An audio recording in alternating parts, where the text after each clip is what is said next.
nga yakamala okukuba ebirayiro ebimutuuza mu ntebe y'obwa sipiika wa Palamenti Maxons Jacob Oboth ku bimu bye yavaayo n'awera kwe kukyusa ekifaananyi kya Palamenti nga mu nsonga ezimu enkulu ze yanokolayo kwe kukendeeza ensaasanya ya Palamenti. Accountability begins with us.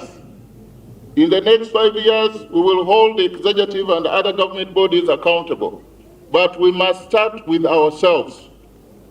As they say, charity begins at home. We cannot hide from accountability of government resources, yet we expect it from other agencies and departments. That will not work. Kati ng'ono tannabugumya Nambooge oyinza okugamba nti atandikiddewo okuteekesa ebisuubizo bye mu nkola. He's been consistently since elected kept saying he would operate on financial frugality. Ku ebyo by'atandikiddeko kwe kusala omuwendo gw'abaserikale ababadde bakwasibwa Palamenti. By reducing the number of police, we achieve in that direction that he promised. Okusinzira ku ayogerera Palamenti Chris Obole, abaserikale bano bagabanyiziddwamu ng'abamu bakudda gye baava. Forces operate on directives, not as civilians who behave on procedural matters.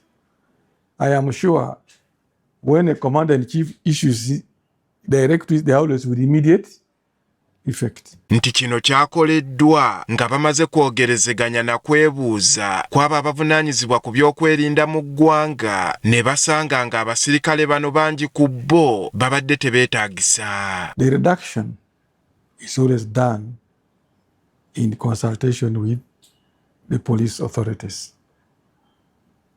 And if that happens, it means the police authorities are satisfied with the numbers required here, because they are the ones who assess the security threat levels. Amawulire agava mu nsonda enneekusifu era galaga nti abakozi bangi bali mu kasattiro ku bigambibwa nti ssaawa yonna nabo basalibwako.